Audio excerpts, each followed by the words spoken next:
होगा जिससे उस अंधेरे से निकला जाएगा। सरकार ने फरमाया अल्लाह की किताब कुरान को मजबूती से थाम लेना।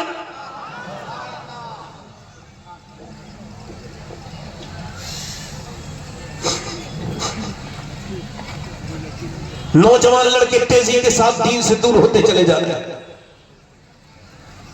नौजवान बच्चियों के दिलों में इंटरनेट के जरिए वो यहूदी जिन्होंने फिलिस्तीन को तबाह किया है, वो इस मुसलमान इस उम्मत को भी बर्बाद करना चाहते हैं। और वो हमारे घरों के अंदर हैं, हाथ हमारे हैं, मगर तसर्रुफ उनका है, कमांड वो कर रहे हैं। फेसबुक उनका है, यूट्यूब उनका है, इंस्टाग्राम उनका है, तन्हाइयां हमारी है, वक्त हमारा है, पैसा हमारा है, मोबाइल हमारा है, मगर हम अपने रब के सामने नमाज पढ़ते हुए हमको थकान लगती है, मगर यहूदियों के उस मोबाइल को चलाते हुए 3-3 घंटे हमारा हाथ नहीं थकता। इसका मतलब यह है कि हम भी गिरफ्तार हैं कहीं न कहीं यहूदियों के जाल।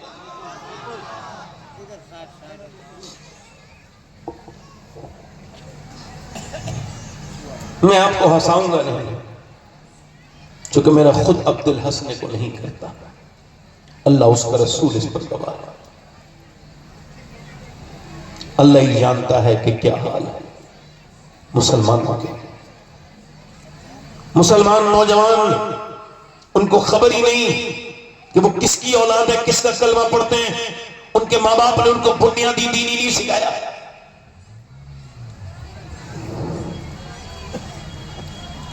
इसी वजह से बर्बादी हमारे घरों पर दस्तक दे रही है। आज से तकरीबन 150 साल पहले लाहौर में कोई 5 बच्चे अच्छे नंबरों से पास हुए हैं। 5 खुराबा के बच्चे हैं, 5 के 5। अमीरों के बच्चों के पास वक्त कहां है कि वो पढ़े। अक्सर बिगड़ जाते हैं, बाप की दौलत उनको बिगाड़ देती है। मगर गरीबों के बच्चे पढ़ते तो हैं, मगर बेचारों की गरीबी उनको आगे बढ़ने नहीं देती। अच्छे नंबर लेकर के आते हैं। अब वो गरीबों के बच्चे जो हैं वो है, और मैनेजमेंट ने देखा 5 गरीब है, कहा हम आपको पढ़ाएंगे, बताओ क्या बनना चाहते हो। बच्चों घबराना नहीं, टेंशन न लेना, तुम जो भी बनना चाहोगे हम तुमको पढ़ाने के लिए तैयार है, पूरा खर्चा उठाएंगे। अपनी फ्यूचर प्लानिंग बताओ, क्या बनना चाहते हो। एक बच्चे ने कहा डॉक्टर बनना चाहता हूं, एक ने कहा इंजीनियर, एक ने कहा फलसफी, एक ने कहा मैं फौज में जाना चाहता हूं। मगर एक बच्चा जो सबसे ज्यादा ज़हीन भी था, सबसे बेहतरीन नंबर भी उसी के आए थे, वो रोने लगा। मास्टर ने कहा बेटे ना रो, मुझे खबर है तुम्हारा बाप अफोर्ड नहीं करता तुम्हारी पढ़ाई, तो मैं तुम्हें पढ़ाऊंगा। अपना ख्वाब छुपाओ मत, तुम खुल के बताओ, शर्माओ मत, क्या बनना चाहते हो। मास्टर ने जब बच्चे से कहा, बच्चा रोने लगा, सर पे हाथ रख के कहा बेटे घबराओ ना, बताओ क्या बनना चाहते हो। बच्चा आगे बढ़ के बोला मैं सिहाबी रसूल बनना चाहता हूं। मास्टर ने बच्चे से कहा बेटे तुझे पता है सियाबी वो होता है जो हुजूर के जमाने में पैदा होके ईमान लाए, ईमान पे फिर दुनिया से रुखसत हो जाए। कहिए मुझे खबर नहीं थी बात, मगर जब और औरतें मेरे मोहल्ले की और मेरे सूबे की और मेरे मुल्क की अपने बच्चों को लोरियां सुनाती है, गाने और गीत सुना करके सुनाती है, जब भूतों की कहानी सुना करके बुज़दिल बनाती है, जब अंधेरे से डरा के अपना पीछा छुड़ाने के लिए सुलाना चाहती है। मेरी माँ कभी ये बदतमीजी मेरे साथ नहीं करती। और जब से मैंने होश संभाला है, वो कभी अबू बकर सिद्दीक की बात बताती है, कभी उमर फारूक आज़म की बात बताती है, कभी उस्मान ज़ुन्नूरैन की बात बताती है, कभी मौला अली की जुर्रत और शुजाअत की बातें बताती है। कभी मेरी माँ बताती है कि कैसे बिलाल के सीने पे पत्थर रखे जाते थे और कैसे बिलाल की कमर जल जाती थी और कैसे फपोके पड़ते थे और बिलाल फिर भी पुकारते थे। मेरी माँ एक बात और कहती है मास्टर साहब कि बेटे सहाबी वो होते हैं जिनसे हुजूर बहुत प्यार करते हैं। बच्चे का छोटा सा दिल, नन्ना सा दिल टूट गया और बोला मास्टर साहब मुझे ऐसे ही बना दो जिससे मेरे मदीने वाले सरकार प्यार करने लगे, मेरे आका प्यार करें। मास्टर ने बच्चे की पेशानी को चूमा और कहा बेटे सहाबी तो नहीं बनेगा, मगर तू आदमी बहुत बड़ा बनेगा। बच्चा बड़ा हुआ तो वाकई में आदमी बड़ा ही बना। उसका नाम डॉक्टर मोहम्मद इकबाल था। उसी ने कहा था कि मोहम्मद से वफा तूने तो हम तेरे हैं, ये क्या चीज है कि अल्लाह कलम है। सुभान अल्लाह, सुभान। नारे तकबीर, नारे रिसालत, वलमाए अहले सुन्नत, नारे तकबीर।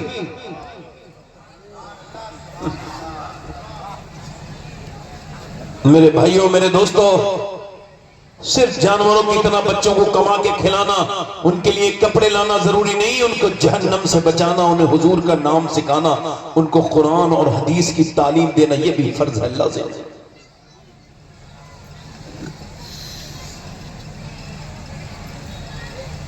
इसी वजह से पहले के लोग बड़ी प्लानिंग करते थे, फैमिली प्लानिंग। पहले के लोग जब रुमाल वाले भाई कहां जा रहे हो, कोई बात नहीं, बैठ जाएंगे, बड़े अच्छे इंसान है ये माशाअल्लाह। असल में दिल जब हुजूर से लग जाए ना तो फिर बंदा उठता, जल्दी बंदा उठता। हमारे बुजुर्ग फरमाते हैं जब हुजूर की महफिल में बैठो तो कासा यूं करके ना बैठो, कितनी बारिश हो रही हो मगर जिसका कासा ऐसा हो उसके कासे में पानी जमा नहीं होता। वो कहते हैं कासा फैला के बैठो, कासा फैलाना तुम्हारा काम है, फिर उसको भर देना मदीने वाले का काम है। ऐसे ना बैठो कि कोई आम महफिल में आए हो, बड़ों की महफिल है तो फिर कर्म भी बड़े ही होते हैं। पहले के लोग जब शादियां करते थे अपने बच्चों की तो वो ऐसा नहीं करते थे कोई जैसे कोई हाजी जी हैं, अल्लाह ने उनको दिया भी काफी है मगर फिर भी लड़के की शादी करने के लिए मालदार लड़की ढूंढ रहे हैं। आजकल मालदारों के रिश्ते बहुत आते हैं, गरीब बेचारा परेशान है। गरीब की लड़की पढ़ी लिखी, नेक, नमाजी, परहेजगार है मगर रिश्ता नहीं आ रहा। अमीरों की लड़कियां आ रही हैं कि रिश्ते आ रहे हैं, गरीब बाप परेशान है, मेरे घर में रिश्ता नहीं आता, कोई ताबीज दे दो। मुझे कोई कैसे बताए कि ताबीज से रिश्ते नहीं आते, आज के जमाने में दौलत से रिश्ते आते हैं।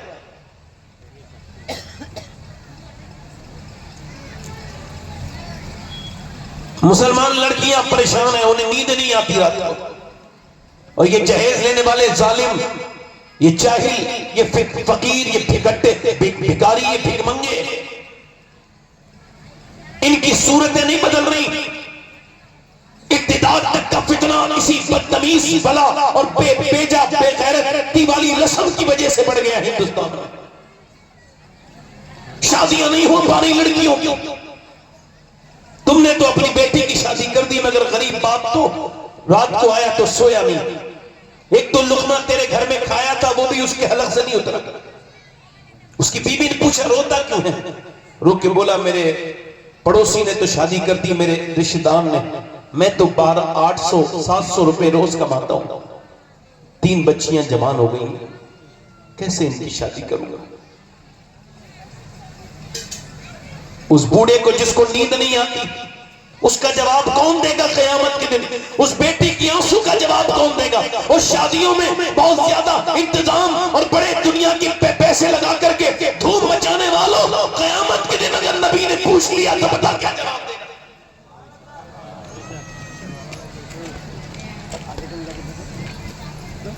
मेरे भाइयों, मेरे दोस्तों, मैं सैयद हूं मगर आज भी कोई नौजवान इस महफिल में ऐसा मिले जो ये ऐलान करे जब मैं शादी करूंगा, मेरी हुई नहीं शादी, हुई जब करूंगा शादी तो बिल्कुल सादा शादी करूंगा, मस्जिद में करूंगा, सुन्नत रसूल के मुताबिक करूंगा, बगैर किसी जहेज के करूंगा, एक कप चाय भी नहीं पीऊंगा और बिल्कुल भिखारियों की तरह नहीं, मोमिनों की तरह करूंगा।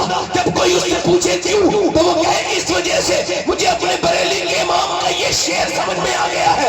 का कौन सा शेर? का कौन देता है देने को मुंह चाहिए, देने वाला है सच्चा हमारा।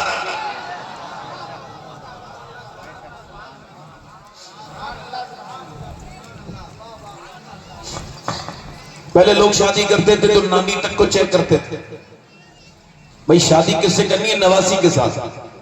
और चेक किसको कर रहे हैं? बोलो तो किसको कर रहे हैं? नानी को।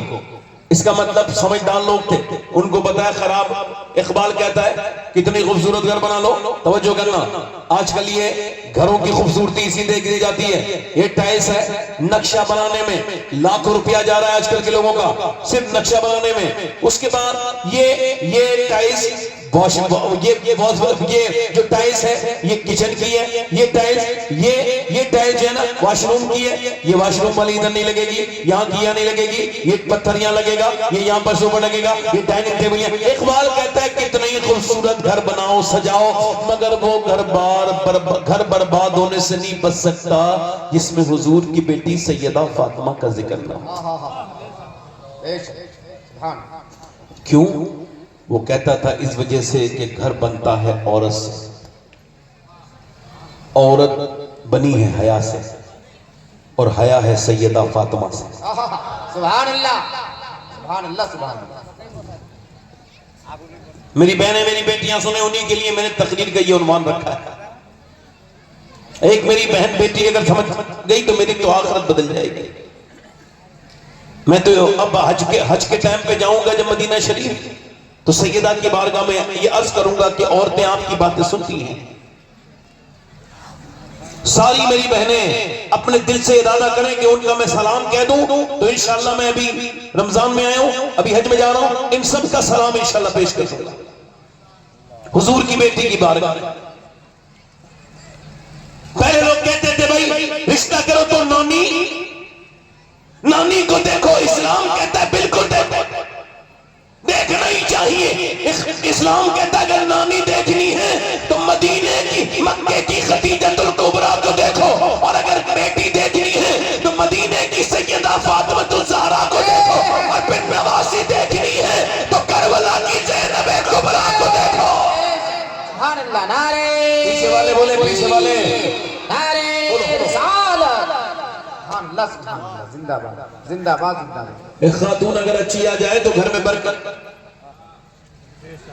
एक बीबी अच्छी आ जाए तो घर में बरकत, आदमी के लिए भी रहमत, अपने बच्चों के लिए रहमत, और एक बिगड़ी हुई औरत आ जाए तो पूरा घर बिगाड़ दे। एक औरत आए तो पूरा इलाका तक बदला है औरतों ने।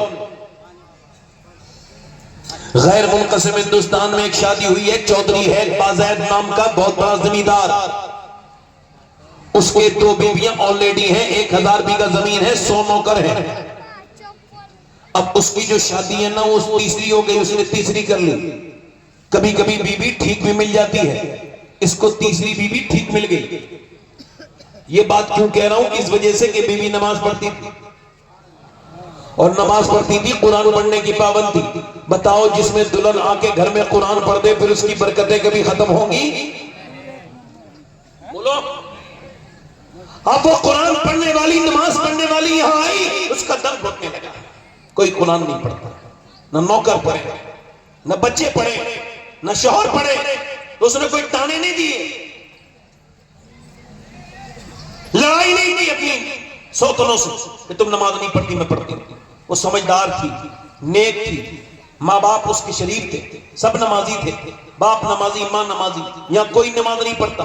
उसने सोचा, तरकीब लगाई, दिमाग लगाया, आखिर इनको नमाजी बनाना कैसे, पूरे घर को तब्दील करना कैसे। उसने सोचा एक ही तरीका है भाई कि इसके चौधरी अगर नमाज पढ़ने लगेगा तो सब नमाजी बन जाएंगे। उसने देखा चौधरी के लिए दूध लेके जाती है, दूध लेके जाता है नौकर। उसने कहा नौकर से तुम लेके नहीं जाओगे, मैं लेके जाऊंगा।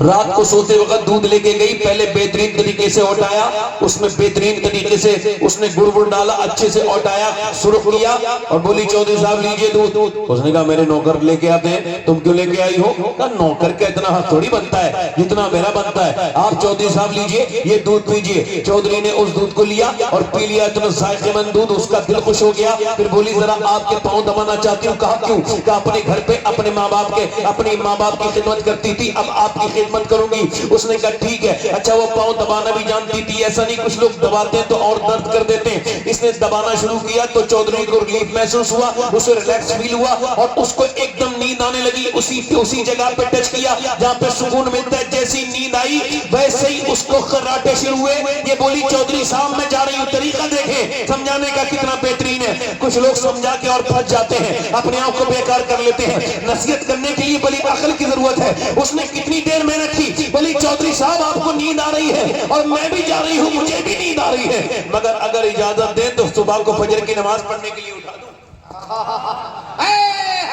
वाह वाह वाह, सुभान अल्लाह। अब एक तो चौधरी और दूसरा मर्द। मर्द तो अक्सर घमंडी होते ही।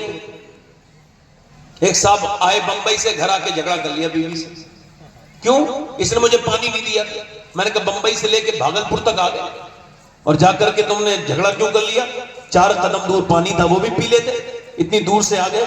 कहने लगे जहां दादागिरी चलती है वहां चलाने में मजा आता है। हुजूर ने फरमाया तुम में बेहतर वो है जो अपनी बीवी के लिए बेहतर है। वो पीर साहब बेहतर नहीं है जो अपने मुरीदों के लिए बेहतर है। मुरीद तो कारोबार है आज, बुरा ना मानिएगा।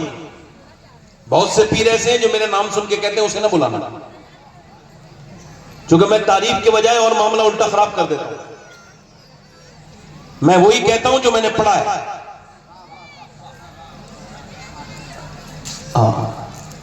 तो जो है कि नहीं, मेरी बात पर गौर कीजिए। अब उसने कहा चौधरी नमाज के लिए उठाऊं। चौधरी को गुस्सा आया, तू मुझे समझाएगी? भाग यहां से,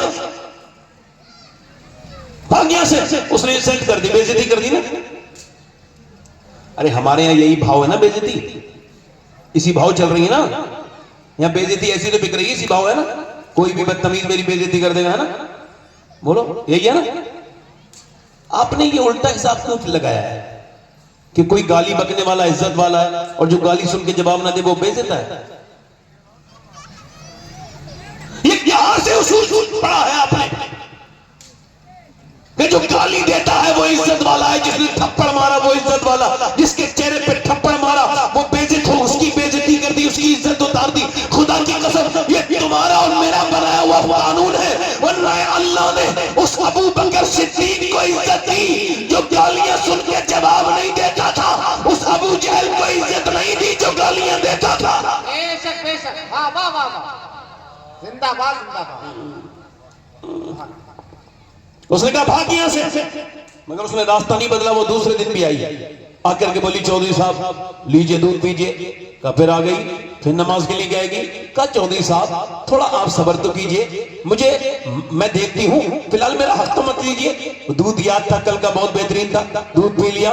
पाँव दबाना चाहती हूँ, अच्छा ठीक है। पाँव भी कल भी दबाए थे, याद आए तो फिर भी इजाजत दे दी, पाँव दबाना शुरू कर दिया। अब उसने बेहतरीन तरीके से पाँव दबाए। चौधरी को नींद आने लगी। जब नींद आई तो कहने लगी चौधरी साहब मैं जा रही हूँ, आपके खर्राटे शुरू हुए हैं, इजाजत दे, बुरा ना माने। अगर आप जलाल न करें, देखिए आप नाराज ना हो जाइएगा। अगर बुरा ना माने तो फजर की नमाज को उसके लिए उठा दूं। अभी पूरी बात नहीं हुई थी कि उसको मारा, उसने मारी लात, और अचानक लात लगी तो ऊपर चारपाई से नीचे गिरी। पलंग से जब नीचे गिरी तो उसका मुंह जो है ना वो पत्थर में लगा और होंठ फट गया और होंठ में से खून निकलने लगा और नीचे को उसका सर लगने से चोट अच्छी खासी लग गई। मगर न जाने कितनी नेक औरत थी, उफ तक नहीं कहा, ये भी नहीं कहा मैं नमाजी तो बनाना चाहती हूँ तुझे, सिर्फ नमाज के लिए तो कह रही हूँ, लात मारता है, गालियां बकता है, कुछ भी नहीं बोली। न जाने कितनी नेक माँ की औलाद थी वो, उसका बाप कितना नेक होगा, एक लफ्ज भी नहीं बोली, ये भी नहीं बोली मैं तुझे नमाजी तो बनाना चाहती हूँ, तू मुझे मारता क्यों है, एक लफ्ज नहीं बोली। अपना सामान उठाया, अपना बर्तन उठाए चली गई। मगर रास्ता उसने बदला नहीं, आती रही जाती रही, मोमिना थी, हिम्मत नहीं हारी।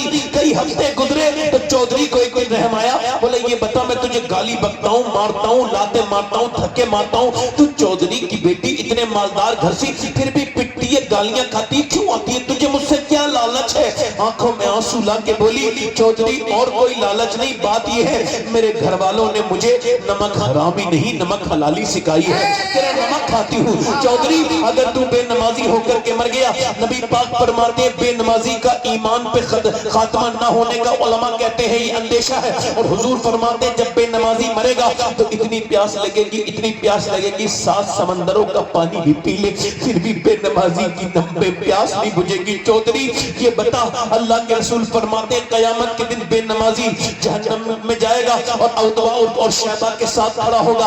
अब ये बता अगर तू बेनमाजी रहा तो तेरी वजह से फिर मेरे होने वाले बच्चे भी बेनमाजी और जहन्नमी हो जाएंगे। इसी वजह से पिटती हूँ, गालियां खाती हूँ, मुझे और कोई लालच नहीं, बस तेरे धक्के भी बर्दाश्त करती हूँ कि क्या पता तेरे दिल में कब आ जाए और तू नमाजी बन जाए। उसने नजर में ही ऐसे भले सुखन कहे, मैंने तो उसके पाँव में सारा कलम सलाम रख दिया। उसने इतनी मीठी अंदाज में बात की कि चौधरी की आंखों में आंसू आने लगे। कहने लगे सुबह तू मुझे न समझा उठाना, बल्कि जा मैं तुझे उठा दूंगा सुबह, या मैं तुझे सुबह फजर में उठा दूंगा। चौधरी ने अपनी बीबी को उठा दिया, फजर की अजान में उठा दिया। दोनों ने वुजू किया और वुजू करके जब दोनों सज्जे में गए तो जब बीबी ने सर सज्जे में रखा तो जरा फूट के रोने लगी, अपने मालिक की तरफ लो लगाने लगी और अर्ज करने लगी, ऐ बेपनाह ताकत वाले, मैं कमजोर हूँ, मेरी कोई हैसियत और औकात नहीं।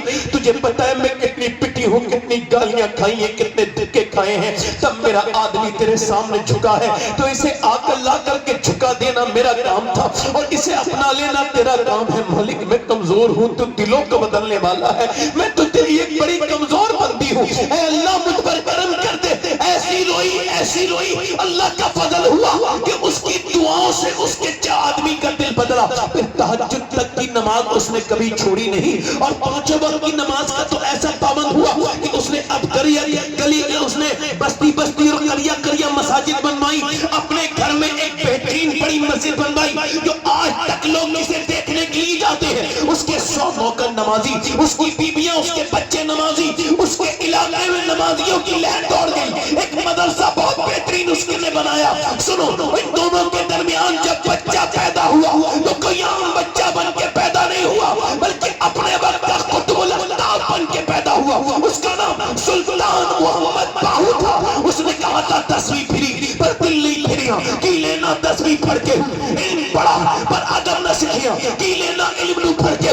जब माँ बाप नमाज पढ़े पंजाब में तो बेटा सुल्तान बाहू बनता है, जब माँ बाप नमाज पढ़ते हैं यूपी में तो बेटा इमाम अहमद रजा खान आला हजरत बनता है। जब माँ बाप नमाज पढ़ते हैं, जब माँ बाप नमाज पढ़ते हैं बिहार में तो बेटा मखदूम बिहारी बनता है। जब माँ बाप नमाज पढ़ते हैं कलियर वाले के तो बेटा साबिर अलाउद्दीन बनता है। जब माँ बाप नमाज पढ़ते हैं कुतुबुद्दीन बख्तियार काकी के तो बेटा कुतुबुद्दीन बनता है। जब माँ बाप नमाज पढ़ते हैं मोइनुद्दीन चिश्ती के तो बेटा मोइनुद्दीन हिंदल वली अताए रसूल गरीब नवाज बनता है। जब माँ बाप नमाज पढ़ते हैं अब्दुल कादिर जीलानी के तो बेटा गौसे आजम बनता है। जब माँ बाप मदीने में नमाज पढ़े, जब सजदे में जाए तो फिर बेटा करबला में सजदा करता है और कहता है मेरी माँ फातिमा आप जब भूखी होती थी तो जब सजदे में सर रखती थी तो ईशा में सर रखती थी, फजर में उठा भी लेती थी, मगर हुसैन जब सर सजदे में रखेगा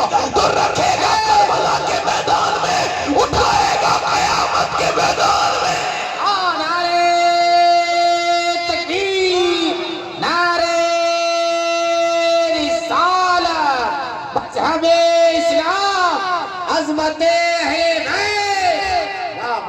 जिंदाबाद जिंदाबाद, सुभान अल्लाह सुभान अल्लाह सुभान सुभान अल्लाह सुभान, जिंदाबाद।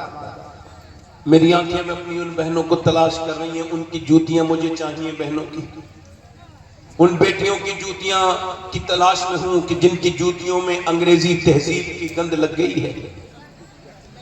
मैं अपनी उन बेटियों की जूतियां और जूते तलाश कर रहा हूं जिनके पैरों में फैशन की गंदगी लग गई है। मैं चाहता हूं कि अपने सर के इमामे के शिमले से उनकी उस जूतियों की गंदगी को साफ करके कहूं कि मेरी बहन तू अमेरिका की तीनों नहीं है, तू मदीने की फातिमा की करीब है।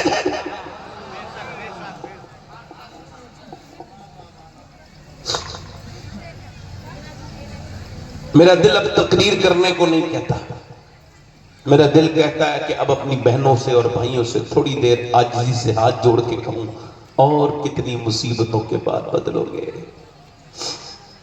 और कितने मौसम बीतेंगे तो तुम बदलोगे। मैं अपने नौजवानों से पूछना चाहता हूं,